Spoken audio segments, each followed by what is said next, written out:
नमस्कार।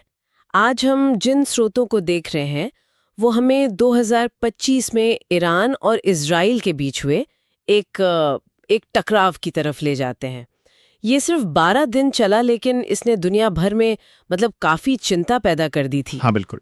स्रोत बताते हैं कि ये सब 13 जून 2025 को शुरू हुआ जब इजराइल ने कथित तौर पर ईरान के कुछ परमाणु ठिकानों पर हमला किया। तो चलिए इन स्रोतों में और गहरे उतरते हैं, समझते हैं कि क्या हुआ था। ये स्रोत एक ऐसे संघर्ष का खाका खींचते हैं जो बहुत तेज था, सिर्फ 12 दिन, लेकिन इसके जो असर थे और जो सवाल पीछे रह गए वो काफी गहरे हैं। और बात सिर्फ इन दो देशों तक ही नहीं रही।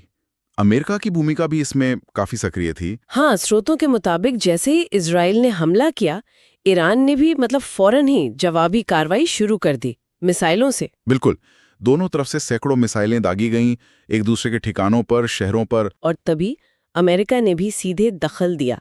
स्रोत कहते हैं कि अमेरिका ने ईरान की 3 खास परमाणु साइट्स पर हवाई हमले किए, फोर्दो, नतांज और इस्फहान। जी, फोर्दो, नतांज और इस्फहान, ये तीनों ही बहुत अहम हैं।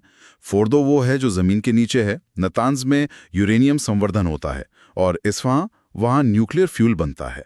अच्छा। तो इन पर अमेरिकी हमला ये दिखाता है कि मामला सिर्फ इजराइल की मदद तक नहीं था, ये एक तरह से ईरान की परमाणु क्षमता को सीधे कमजोर करने की कोशिश थी। एक बड़ा मोड़ था ये संघर्ष में। और जाहिर है इस सब के बीच आम लोगों को बहुत नुकसान उठाना पड़ा। हाँ, ईरानी आधिकारिक रिपोर्ट्स का जिक्र है स्रोतों में कि 935 लोग मारे गए, जिसमें बच्चे और महिलाएं भी शामिल थीं। हाँ, 38 बच्चे और 132 महिलाएं, ऐसा वो बताते हैं। और तेहरान की एविन जेल पर भी हमला हुआ था, जिसमें 79 कैदी मारे गए। ये भी एक गंभीर घटना थी। दूसरी तरफ इजराइल में भी आम नागरिक जख्मी हुए, खासकर जब ईरान ने कथित तौर पर बिरशेबा के सोरोका अस्पताल को निशाना बनाया। सही कहा। ये दिखाता है कि कैसे ऐसे युद्धों में मिलिट्री और सिविलियन ठिकानों के बीच फर्क करना कितना मुश्किल हो जाता है, और कीमत हमेशा आम लोग चुकाते हैं।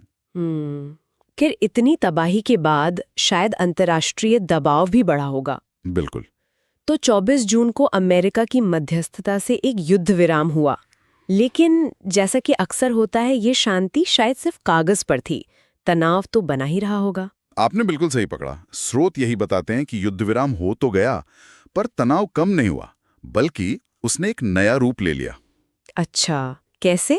सबसे बड़ी चिंता की बात यह हुई कि ईरान ने IAEA यानी अंतर्राष्ट्रीय परमाणु ऊर्जा एजेंसी, उसके इंस्पेक्टर्स को अपने परमाणु ठिकानों पर जाने से रोक दिया। ओहो, ये तो गंभीर बात है। जी, और साथ ही सैटेलाइट तस्वीरें, उनसे ऐसे संकेत मिलने लगे कि ईरान शायद गुप्त रूप से अपने परमाणु कार्यक्रम को फिर से तेज कर रहा है। तो युद्ध विराम के बावजूद परमाणु कार्यक्रम का मुद्दा जस का तस बना रहा, बल्कि और उलझ गया।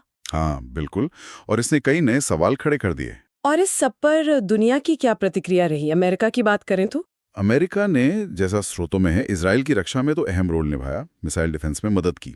लेकिन ये भी सामने आया कि ईरान के जो मिसाइल हमले थे, उनकी तादाद इतनी ज्यादा थी कि अमेरिकी इजरायली डिफेंस सिस्टम पर भी काफी दबाव पड़ा। और अरब देश, उनका क्या रुख था? अरब देशों ने, देखिए, उन्होंने शांति की अपील तो की, कुछ ने दबे सुर में ईरान की आलोचना भी की होगी, लेकिन खुलकर किसी का पक्ष लेने से वो बचते रहे। ये उनकी एक तरह से पारंपरिक कूटनीति ही है, वो इस झगड़े में और फंसना नहीं चाहते थे शायद। तो अगर हम इन सभी स्रोतों को एक साथ देखें तो क्या सार निकलता है? एक तेज लड़ाई हुई, फिर एक, कह सकते हैं कि बहुत ही अस्थिर सी शांति आई, और परमाणु कार्यक्रम का सवाल वो और बड़ा हो गया, है ना? हाँ, बिल्कुल। स्रोत हमें कुछ बहुत सीधे और गंभीर सवालों के साथ छोड़ जाते हैं। क्या ये जो 12 दिन का संघर्ष था, ये भविष्य की किसी बड़ी लड़ाई का सिर्फ एक ट्रेलर था? क्या ईरान अब वाकई परमाणु हथियार बनाने की ओर करीब है, या बना लेगा? और क्या इजराइल, क्या वो फिर से ऐसा कोई हमला करेगा? इन सवालों के जवाब तो देखिए अभी किसी के पास नहीं है। सही कहा। और एक विचार मेरे मन में आ रहा है जो शायद इन स्रोतों में सीधे तौर पर नहीं है, लेकिन इस पूरी तस्वीर से उभरता है। वो ये कि क्या इस तरह के छोटे लेकिन बहुत तीव्र और टेक्नोलॉजिकली एडवांस्ड संघर्ष, भले ही वो जल्दी खत्म हो जाए, क्या वो असल में लंबे समय के लिए और ज्यादा अस्थिरता पैदा कर सकते हैं, मतलब अप्रत्याशितता को बढ़ा सकते हैं, खासकर जब परमाणु क्षमता जैसा संवेदनशील मुद्दा बीच में हो? ये एक सोचने वाली बात है। ये बहुत अहम नुक्ता उठाया आपने, इस पे जरूर गौर करना चाहिए। चलिए, आज के विश्लेषण में इतना ही।